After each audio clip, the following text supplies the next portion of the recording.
casa de oração. Dia 5. Desfrute deste tempo e aprenda um pouco mais sobre a oração coletiva. Que o Senhor te abençoe abundantemente durante este período. Aprender a orar de forma ordenada. Se o tempo de oração corporativa se limita a várias pessoas orando individualmente sem muita consideração de uns com os outros, fazendo suas orações como se ninguém mais estivesse ali, poderíamos sugerir alguns motivos de oração e mandar cada um para casa, a fim de dedicar meia hora de joelhos na quietude de seus próprios lares.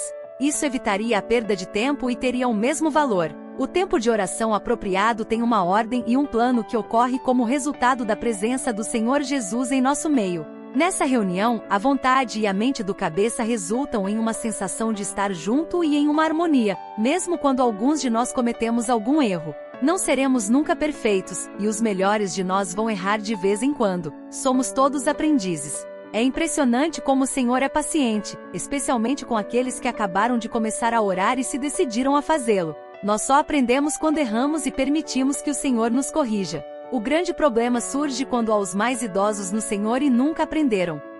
Reconhecer a unção e a oração de apoio. A chave da oração corporativa é a mutualidade ou o estar junto, e apoiar as orações uns dos outros é vital, é da maior importância. Na verdade, isso é estrategicamente vital. Não é preciso ser um grande santo ou ter vivido muitos anos no serviço de Deus para discernir uma unção em alguém que está orando. À medida que se ouve, sabe-se que a unção está ali, pois vemos uma clareza e uma autoridade naquela oração. Nesse ponto que podemos errar, com tristes consequências. Muitas vezes pensamos, já podemos parar de orar. Essa oração tinha tanta autoridade, foi tão clara, que não precisamos mais orar sobre esse assunto. Contudo, é da maior importância que a oração feita com unção receba apoio, porque a frase diz assim: se dois dentre vos sobre a terra concordarem. Quando apoiamos esse tipo de oração, na verdade estamos dizendo, amém. A palavra amém é interessante porque tem sua origem na raiz hebraica aman, que significa crer, ter fé.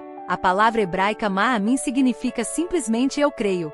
Quando dizemos amém, expressamos nossa fé de que aquilo acontecerá. Em outras palavras, estamos dizendo, eu creio, tenho fé a respeito desse assunto, Senhor. A próxima vez que alguém estiver orando a respeito de algum assunto, e o Senhor puser em seu coração um testemunho confirmando aquilo, diga amém. Eu tenho fé para isso acontecer, estou nisso também, eu apoio isso. A oração corporativa é uma operação militar. Um tempo de oração corporativa precisa ser conduzido como uma operação militar. Muitas vezes parece que a ideia predominante entre os crentes é que se temos uma arma e munição suficiente basta atirar. É só isso que importa. Manter o inimigo no foco e atirar com cuidado não passa de assunto secundário. A ideia é que o diabo é tão estúpido que tudo o que se tem de fazer é bastante barulho, atirar algumas citações bíblicas em diferentes direções, fazer uma tremenda vozearia com muita gente orando em nome de Jesus, e ele fugirá.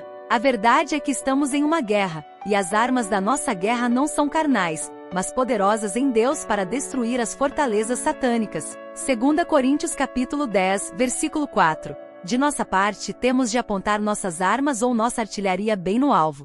Temos de aprender a usar a palavra de Deus, a qual o Espírito Santo supre como nossa arma, e precisamos manter a mira no alvo. Maus hábitos que destroem a oração corporativa. Neste capítulo consideraremos alguns dos maus hábitos da oração corporativa. Eles precisam ser evitados a todo custo. Toda oração autêntica é vertical. A oração horizontal consiste em dar informações por meio da oração e se destina ao consumo humano, e não à atenção de Deus. Seria muito melhor interromper o tempo de oração e dizer simplesmente, eu preciso mencionar o seguinte, a Dona Conceição mora logo ali, na Rua dos Canários, número 12, no 3º andar. O marido dela, outro dia caiu e quebrou a perna, o bebê dela está no hospital com difteria, o filho dela está se envolvendo no crime, e ela está em uma necessidade extrema. Será que podemos orar por ela? Contudo, o que normalmente acontece é algo parecido com o seguinte, ó Senhor, oramos pela Dona Conceição, que mora na Rua dos Canários, número 12, 3º andar. O marido dela quebrou a perna, o bebê dela está no hospital com difteria, o filho dela está se envolvendo no crime, e ela está em uma necessidade extrema. O Senhor bem poderia dizer, meu querido filho, eu sei tudo sobre essa mulher. Você está tentando me apresentar a Dona Conceição para eu não abençoar a pessoa errada? Você não precisa dizer essas coisas para mim. Por que você está me passando todas essas informações? Isso não é orar ao Senhor. Isso é passar informações às outras pessoas, e assim se perde o tempo de oração. Quanto antes se aprende que esse tipo de oração é só uma fachada e não tem valor diante dos céus, melhor. O Senhor sabe tudo o que é possível conhecer a respeito da Dona Conceição e dos problemas dela. Ouvir a respeito da situação e da necessidade dela pode ser, é claro, de grande ajuda para os outros que nos ouvirem, mas é errado disfarçar isso em forma de oração. Quando cometemos esse erro, não estamos orando.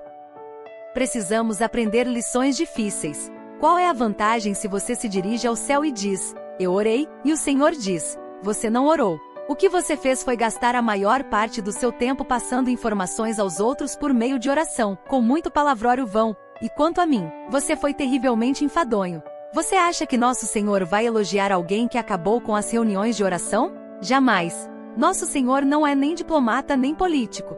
Ele não vai dizer, você orou muito bem, quando na verdade você fez o contrário. Ele dirá, você acabou com essas reuniões de oração. Por que você não aprendeu? Por que você não permitiu que eu fizesse alguma coisa com você? A oração horizontal é uma praga.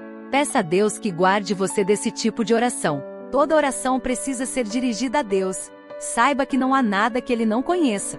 Pode ser útil compartilhar algumas informações com os outros, mas não há guisa de oração. Lembre-se do que disse o pregador, não te precipites com a tua boca, nem o teu coração se apresse a pronunciar palavra alguma diante de Deus, porque Deus está nos céus, e tu, na terra, portanto sejam poucas as tuas palavras. Eclesiastes capítulo 5, versículo 2. Ele não quer dizer com isso que não devemos orar muito, mas que devemos lembrar, Deus está nos céus e você está na terra. Ele sabe tudo, e muito mais que você jamais terá condições de entender. Por isso você pode ir direto ao ponto, ser direto, e não usar muitas palavras. O que nosso Senhor quis dizer com isto? O vosso Pai, sabe o de que tendes necessidade, antes. É um fato interessante que nem sequer uma oração registrada na Bíblia, de Gênesis a Apocalipse, tem maior duração do que uns poucos minutos. A esse respeito é digno de nota que a oração modelo que o Senhor nos deu não dura mais do que 2 minutos.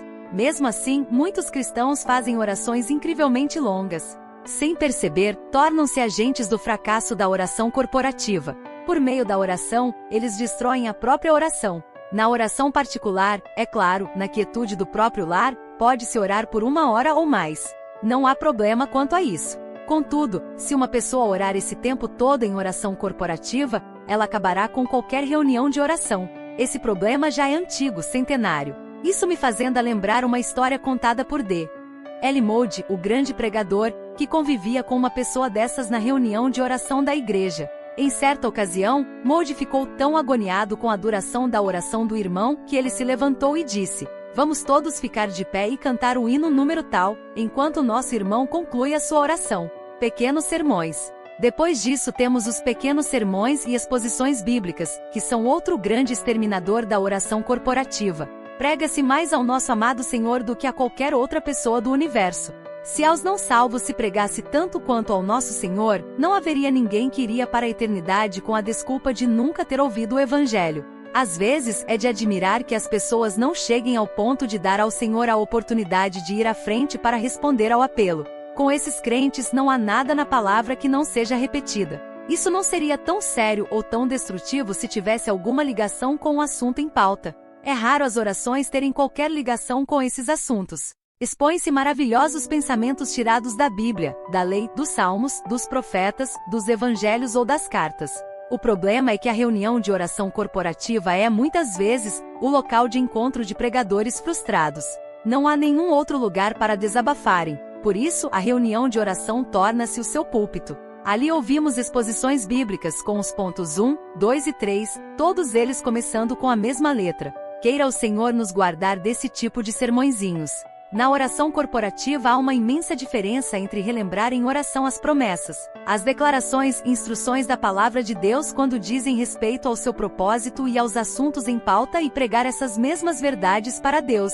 Na verdade, é essencial e necessário que nos firmemos nas promessas e nas declarações de Deus que dizem respeito à eficácia da oração corporativa. Contudo, pregar sermões ou fazer exposições bíblicas é pregar para Deus, e isso é espantoso. Isso revela uma falta de conhecimento da presença do Senhor. Espero que você tenha gostado. Até o próximo áudio e até lá. Fique na paz, daquele que te amou primeiro.